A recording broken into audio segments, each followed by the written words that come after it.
feliz de estar aqui. E uma coisa que eu aprendi com vocês, né, que são as irmãs da IADBJ, os irmãos, é que um crente que tem rotina de oração com o Senhor, ele sempre está preparado. A gente sempre tem uma palavra, Deus ministra todos os dias no nosso coração a partir do momento que a gente está disponível e aberto para Ele. Então, a hora que a Aninha me ligou hoje, 7:50, e falou, você esqueceu? Eu falei, ai meu Deus, eu não achei que era essa semana, achei que era semana que vem. Mas Deus já tinha ministrado uma palavra no meu coração e quão importante é a gente buscar o Senhor todos os dias. Porque hoje eu estou ministrando, amanhã pode ser qualquer uma das pessoas que estão aqui, de vocês, mas independente sobre ministrar ou não, a gente tem a oportunidade de tocar o coração de uma pessoa todos os dias, seja no mercado, na farmácia, na padaria, na nossa própria casa. Então, hoje eu vou trazer uma palavra que o Senhor veio trabalhando no meu coração 6 dias seguidos. A palavra falou, ó, você vai estudar essa palavra 6 dias. Aí sabe quando você lê a Bíblia e você não entende nada, mas de repente, o de repente de Deus traz uma clareza muito grande, um entendimento muito grande. E semana passada eu tive a oportunidade de ir numa ministração da pastora Camila Barros, que é uma das poucas mulheres assembleianas que ministram a nível Brasil. E isso dá um orgulho na gente, né? E ela fala uma coisa muito importante no púlpito, que ela diz o seguinte, como a gente tem pressa de ler a palavra. E quando eu estava estudando essa palavra, eu falei, nunca vou pregar ela, porque ela caminha por várias passagens na Bíblia. E quando ela falou isso, me trouxe uma paz no coração, porque realmente, se a gente vem para uma igreja, se a gente vem para o culto, para o círculo de oração, que seja de doutrina ou qualquer outro, toda a palavra dita e ministrada é importante. E a gente não tem que ter pressa para escutar a palavra do Senhor. Pelo contrário, devia ser um momento que a gente devia ficar horas e horas escutando a palavra de Deus. Então, vocês vão caminhar juntos comigo na Bíblia hoje e a gente vai meditar muito no que Deus falou comigo, todos nós. Essa passagem, quando eu recebi a primeira parte dessa ministração do Senhor, foi um momento onde Deus me levou em fevereiro de 2024, no dia que o meu véu foi rasgado. Eu tinha entregado a minha vida para Jesus em outubro de 2023, num curso de inteligência emocional, e na madrugada o facilitador do curso falou, quem é de Jesus? E eu pensei, eu adoro Jesus, leio a Bíblia, que é isso? Eu sou crente quase. Mas nesse momento da minha vida, eu estava lá para buscar o sucesso. E nessa fase profissional da minha vida, eu era taróloga, eu era cartomante e praticava terapias holísticas de imposição de mãos, de energia, de vibrações, de alinhamento de chakras e tantas outras práticas sistêmicas que reviravam o passado, a ancestralidade, mas também dava treinamento, mentoria de liderança, posicionamento. Então eu tinha como se fosse uma vida dupla. Mas eu queria sucesso. E quem aqui não quer sucesso?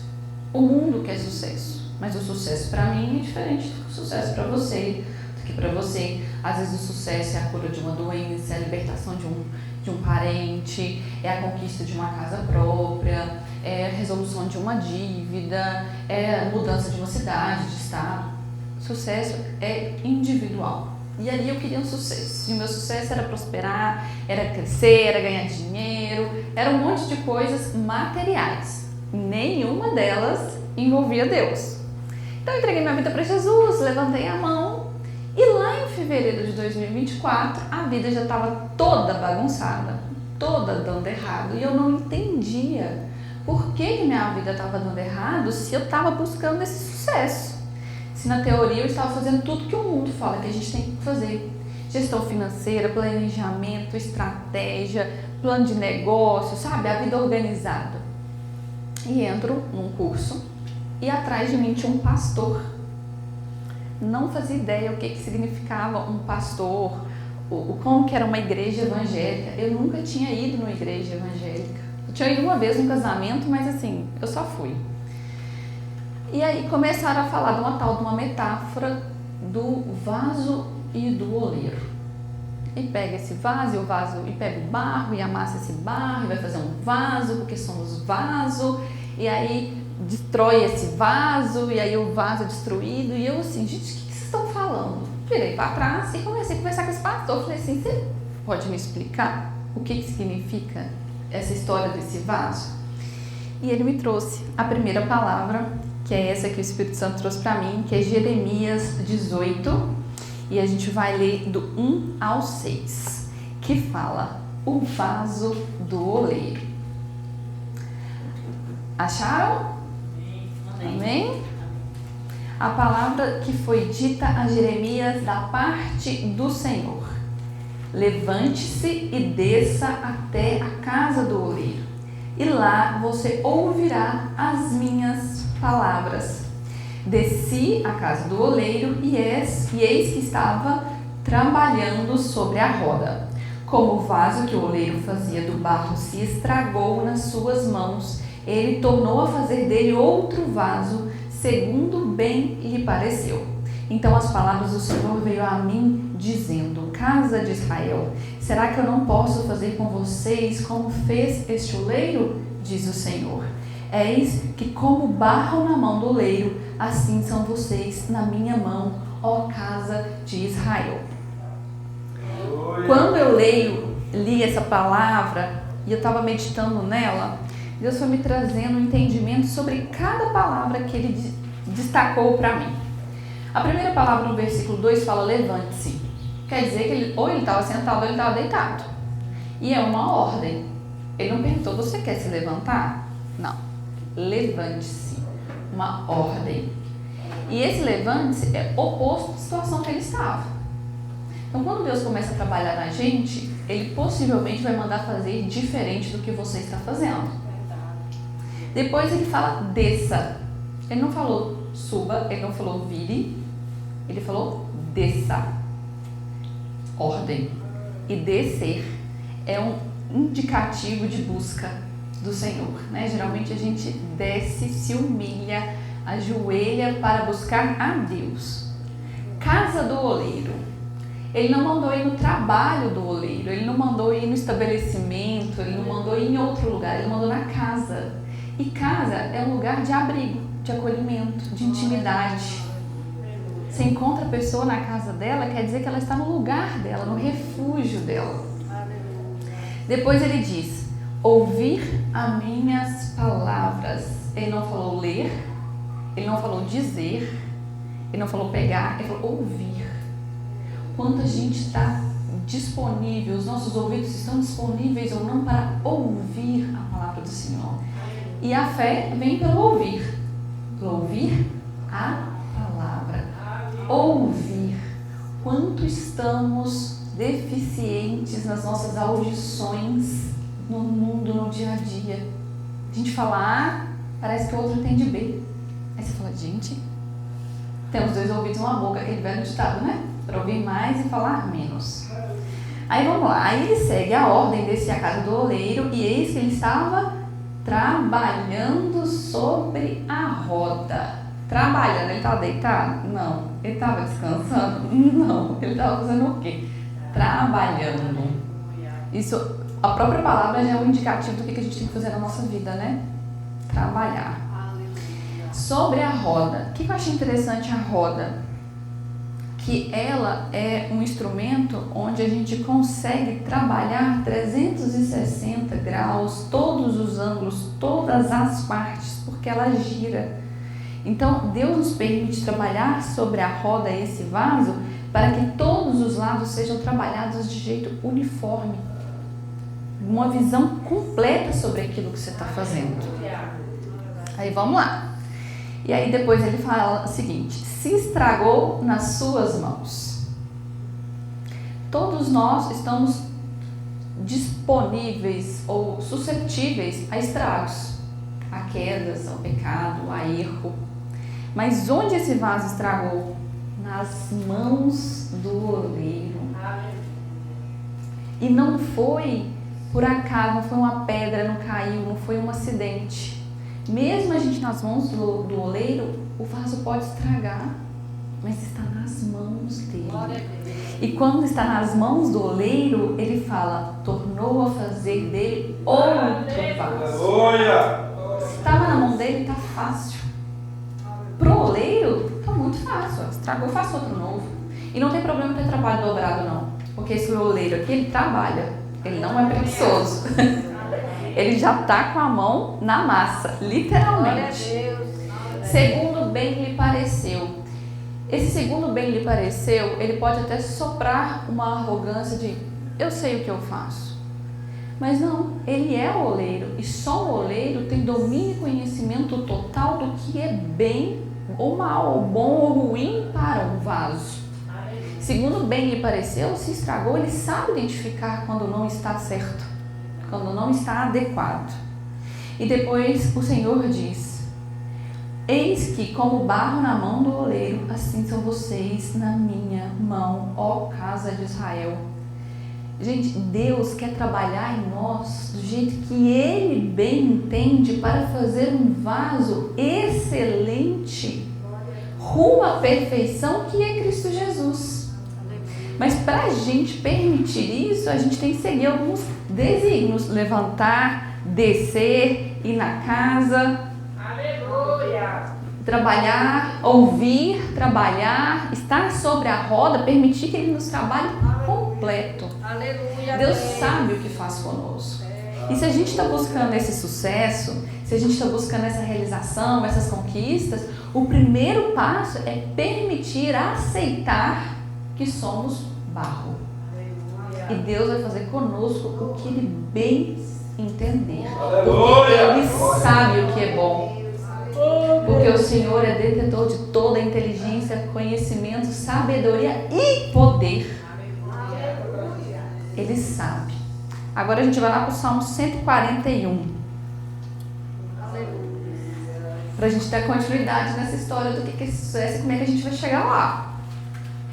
E no 141, são dois versículos diferentes. O primeiro versículo é o 3. Acharam? Amém? E o 3 diz o seguinte: põe guarda a minha boca, Senhor, vigia a porta dos meus lábios. Quando a gente está passando por esse processo, que a gente sempre acha que é processo, né? Nunca é consequência dos nossos erros, porque tem uma diferença muito grande. Quando a gente está sendo esmagado, quando a gente está estragado, quando a gente cai no pecado, nunca é culpa minha, é sempre processo de Deus. Então, primeiro a gente tem que parar para refletir sobre isso. Segundo, quando eu li esse versículo, põe guarda a minha boca, Senhor, vigia a porta dos meus lábios. Gente, isso aqui foi escrito para mim, faltou escrito aqui, ó. Cesse rios, ponho guarda na sua boca e vigie os seus lábios. Porque eu sou uma pessoa que fala demais. E às vezes eu falo demais assim, sabe? Sai, pula da boca da gente as coisas que não precisava falar. E como é importante que, independente da fase da nossa vida, da etapa que a gente está passando, desse moldar do Senhor, a gente aprender a silenciar. E a nossa carne é muito atribulada. A nossa alma é muito atribulada, a nossa mente é muito atribulada. E a gente tem que ter humildade até para pedir isso para o Senhor. Senhor, vigia, põe guarda a minha boca. Me ensina o que falar, quando falar e para quem falar. Todo o processo que a gente passa, que seja consequência dos nossos erros, das nossas escolhas, ou um processo designado pelo Senhor, para a gente chegar lá no resultado que a gente sonha, que a gente almeja, tem que ter silêncio. E a gente tem que pedir para Deus, Deus, eu não dou conta. Tem uma expressão lá em Minas que fala, eu sou boca aberta. Eu falo mesmo. Põe guarda a minha boca, Senhor. Vigia a porta dos meus lábios. Eu preciso de ajuda. Até para guardar a língua dentro da boca. E depois lá no versículo 8 diz: pois em ti, Senhor Deus, estão os meus olhos, em ti confio. Não desampares a minha alma. Olha só. Pois em ti, Senhor Deus, estão os meus olhos. Precisamos, nesse momento, dessa prova, desse processo, desse desafio, dessa busca que a gente vive tendo, olhos fixos no Senhor. É esses olhos fixos que vai nos manter no processo, firmes. E ele ainda fala, em ti confio. E a gente tem que manter os olhos em Deus, porque quando a gente está passando por esses desafios, igual quando o meu véu foi rasgado, eu olhava ao meu redor e pensava assim, isso aqui não pode ser de Deus, não. Isso aqui que está acontecendo, essa situação, esse resultado, a minha vida financeira, a minha casa, meu relacionamento, minha família, os levantes, os ataques, não. Só que quando eu olho para o mundo, eu me misturo com o mundo. E a hora que eu olho para Deus, eu me torno uma pessoa tão focada que eu sou aquilo que eu busco. Aleluia. Se eu busco Deus, eu vou ser mais parecida com Ele. Aleluia. E depois fala, não desampares a minha alma. É a humildade desse salmista reconhecendo que a alma é fraca. A nossa carne é fraca, tribulada, sensível, descompensada, porque às vezes a gente grita, a gente chora, a gente ri, tudo às vezes no mesmo dia, né? Uma oscilação, uma inconstância muito grande. Então a gente precisa desse amparo, dessa fortaleza, pois só assim a gente vai conseguir caminhar no caminho certo com os olhos fixos no Senhor para a gente atingir o nosso objetivo, o tal do sucesso. Agora a gente vai lá para Ezequiel 9:10. E aí, enquanto vocês estão procurando aí, eu ia lendo aquela palavra, meditando e falando, gente, então olha só o que Deus está me instruindo. Deus está querendo dizer que Ele está trabalhando na minha vida. Porque se eu sou um barro na mão do oleiro, Deus é o oleiro, então eu sou o barro, então Ele está trabalhando em mim. Isso é um fato. Eu posso ter certeza disso.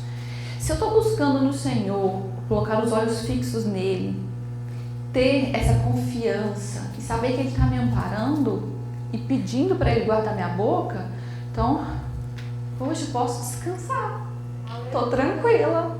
Aí Deus vai me dar essa palavra, Ezequiel 9:10, que diz, quanto a mim, os meus olhos não terão piedade e não pouparei ninguém, eu lhes darei o que merecem por seus atos. Quando eu olhei para isso aqui, eu falei, gente, se Deus me der aquilo que eu faço, o que eu vou receber? Aí eu falei, meu Deus, preciso da tua misericórdia mesmo. Então pode trabalhar, oleiro, pode amassar esse barro, pode fazer um vaso novo, pode me vigiar, pode me corrigir, me tratar, me curar, me libertar. Porque no versículo anterior de Ezequiel, ele fala que a iniquidade era uma terra cheia de sangue, a cidade cheia de injustiça e de abandono. E será que a gente não está assim? E será que Deus não está trabalhando na gente porque a gente se estragou e a gente está exatamente desse jeito? E será que a gente não fica nesse momento de dor porque o processo, esse amassar do barro, ele gera dor, ele gera desconforto, ele gera insatisfação e parece que ele está nos distanciando ainda mais do nosso objetivo, do nosso sucesso, da nossa conquista. Mas se para ali e Deus fala, ok, agora eu vou te dar o que você merece de acordo com os seus atos, o que a gente vai receber? Tem que ter misericórdia. O que a gente vai receber? O merecimento.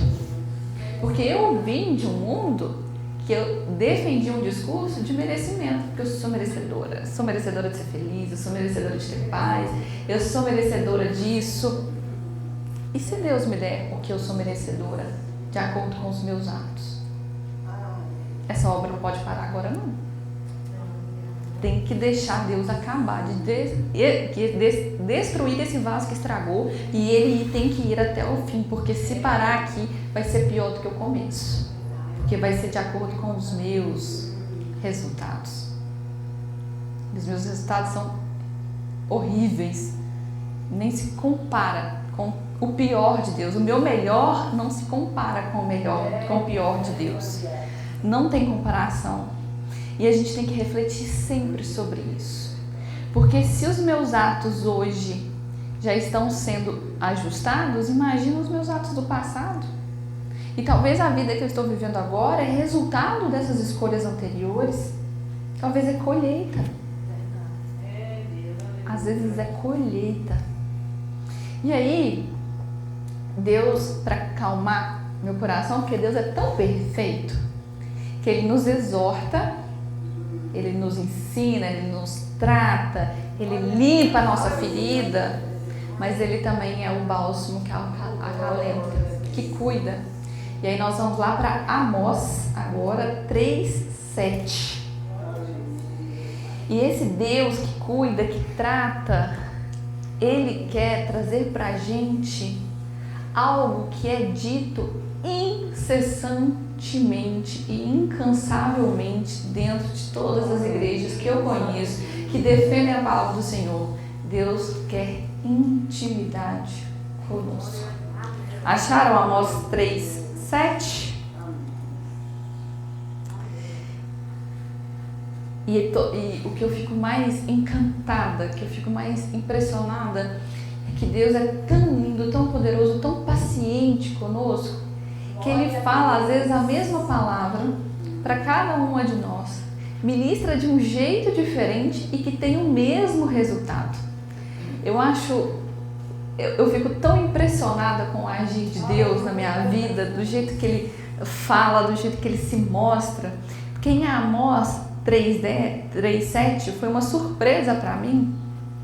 Eu já tinha lido o livro de Amós uma vez, mas a palavra se renova e eu fico encantada com isso. E aí ele diz o seguinte: certamente o Senhor Deus não fará coisa alguma sem primeiro revelar os seus segredos aos seus servos, os profetas. Olha só, ele diz certamente, é com certeza absoluta, existe uma convicção, certamente o Senhor seu Deus, olha só, não fará coisa alguma. Ele vai fazer alguma coisa? Não, ele não vai fazer nada, sabe assim, o quê? Sem primeiro revelar o seu segredo. Olha só, Deus está nos querendo dizer que quando Ele vai nos amassar, quando Ele vai nos tratar, quando Ele vai trabalhar em nós, quando Ele vai nos preparar para chegar no nosso sucesso, Ele vai te avisar. Pensa que Deus maravilhoso é esse? Aleluia. Além de tudo, Ele te avisa. Talvez Ele não vai te dar a visão completa, porque Ele te conhece. Ele sabe que você vai fraquejar, Ele sabe que você vai querer sair do processo, que você vai querer sabotar esse processo, driblar ele, abrir sua boca, tirar os olhos dele e fazer tudo ali que Ele falou que a gente deveria fazer. Mas se a gente estiver debaixo da autoridade do Senhor, em obediência a Ele, temente a Ele, como lá no Salmo 141, confiante, com os olhos nele, Ele vai revelar os seus segredos, aquilo que Ele quer para a minha vida, o que Ele quer para a sua vida. Ele vai revelar, Ele vai te contar. E por que Deus faz isso? Porque Ele quer obediência e cooperação. E quando a gente sabe os planos de Deus, para nós que estamos na carne, é mais fácil aceitar, colaborar, contribuir. A gente consegue até vigiar melhor os nossos pensamentos, as nossas atitudes. Porque Deus quer que a gente participe do processo. Ele quer fazer em você e através de você. Ele quer te envolver. Mas para Ele afirmar isso, tem que ter a intimidade. E lembra lá na casa do oleiro? Na casa, desça na casa para ouvir. Deus quer ter intimidade com a gente. Gente, Deus que é Deus, que o mundo cabe na palma da mão dele, Ele quer ter intimidade comigo. Ele quer intimidade com você. Ele quer revelar os segredos dele para você. E não tem maior demonstração de amor e confiança. E por isso, lá no Salmo 141:3, a gente tem que pedir: ponha vigias na nossa boca, guarda. Porque é um segredo. Segredo do Senhor. E então a gente tem que se preparar. A gente tem que ter maturidade. A gente tem que ter discernimento para quando o Senhor revelar os segredos dele para nós sermos capazes de guardar no coração e sermos tão dignos e fiéis a Deus para cumprir o que Ele quer na nossa vida. Glória a Deus. E aí, Ele nos leva para a última passagem dessa ministração que o Espírito Santo fez comigo, em João 3,16. Essa passagem é muito famosa, é um dos primeiros versículos que eu aprendi da Bíblia. E Deus, Ele quer que a gente tenha tudo aquilo que a gente sonha e deseja quando alinhado com os sonhos e desejos dele. Deus quer que a gente sonhe juntos os sonhos dele. Deus quer realizar grandes coisas nas nossas vidas. Deus quer ganhar o mundo para Ele, deixando claro como Ele vai fazer isso e como nós devemos nos agir e comportar para que isso aconteça. Deus diz aqui em João 3,16: porque Deus amou o mundo de tal maneira que deu o seu Filho unigênito para todo aquele que nele crê não pereça, mas tem a vida eterna. Olha só, Deus, Ele fez o quê? Amou o mundo, isso inclui tudo e todos. Ele demonstrou tanto amor por nós, mas tanto amor por nós, que Ele deu, Ele doou, Ele disponibilizou tudo que Ele tinha. O único Filho. Então Ele tinha muitos, Ele deu um filho. Não, Ele não deu um filho, Ele deu o Filho, o único Filho. Ele deu tudo por nós. E aqui Ele diz, para que não pereça, para que não pereçamos, para que nós não morramos, não caímos, não sumimos, não, sabe? Ele, além de tudo isso, de dar tudo que Ele tem, Ele ainda fala pra gente, olha, é só olhar para mim que você vai ter tudo.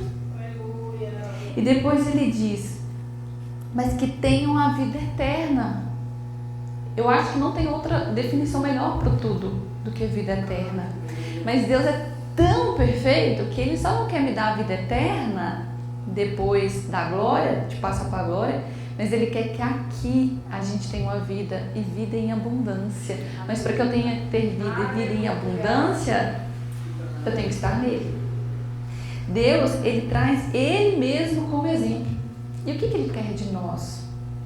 O que Ele quer que nós façamos para que possamos atingir o nosso sucesso? A nossa conquista, a salvação, a nossa cura, a libertação, que a nossa família toda esteja em Jesus, que esse bairro inteiro seja de Jesus, que a obra dele seja vista, glorificada, enaltecida, que o nome dele seja glorificado. Ele quer que a gente dê tudo aquilo que a gente tem, e mesmo que seja um. Ele quer que nós sigamos o exemplo dele, porque ele pode ter feito grandes coisas na minha vida, na sua vida, na vida de tantas outras pessoas, mas nada supera o exemplo, porque palavras motivam e o exemplo arrasta. É o exemplo que move, e Deus não poupou esforços para ser exemplo. Jesus não poupou esforço para ser exemplo para a gente. Então, quando a gente vive nessa busca incessante, insaciável desse sucesso, dessa vitória nas nossas vidas, o que Deus nos ensina através desse caminhar na palavra? Que primeiro a gente precisa deixar Ele nos moldar. Aleluia! A gente tem que descer, a gente tem que buscar essa intimidade, a gente tem que deixar Ele tratar 360 dentro, em cima de uma roda, nas mãos dele, porque se a gente estragar, Ele tem a oportunidade de corrigir rápido. E o que Ele vai fazer é melhor do que eu posso pensar ou imaginar. Que eu tenho que vigiar a minha boca e a minha língua. Que eu tenho que entender a diferença de processo e de consequência das minhas escolhas. Que eu preciso confiar, manter os olhos fixos nele, clamar por misericórdia pela minha alma atribulada. Que eu preciso revisitar os meus atos e as minhas escolhas do passado e entender que eu não sou merecedora de nada. sou merecedora da graça, eu não sou merecedora do perdão, eu não sou merecedora da misericórdia dele. Eu sou uma pecadora errante, que derramei sangue, que vivi na iniquidade e na injustiça. E que a partir daí eu tenho que buscá-lo, porque certamente Deus vai falar com você e Ele vai revelar os segredos dele e Ele vai te capacitar para você ser capaz de guardá-los no seu coração, para você viver o propósito que Ele quer para a sua vida. Aleluia!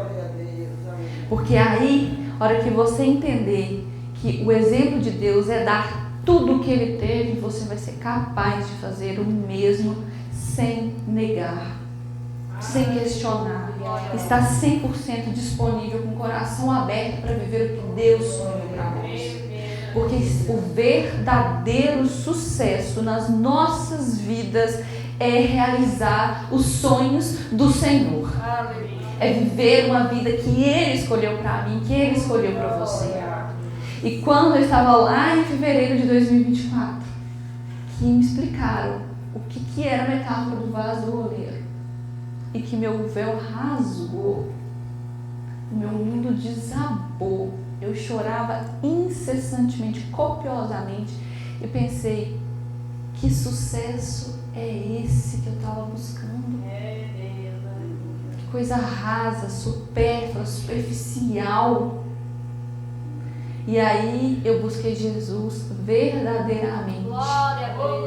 Porque nem todos que confessaram Jesus vivem de acordo com o que Jesus quis. Então, se ainda tem alguém que precisa se entregar por completo, dar tudo de si, faça isso agora. Entregue a sua vida para Jesus.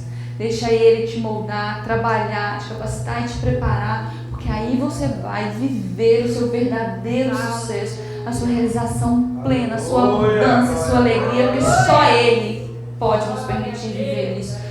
Tudo isso que a gente busca está apenas nele. Tudo está nele. Tudo está em Cristo Jesus. Esse é o nosso verdadeiro sucesso. Obrigada pela oportunidade.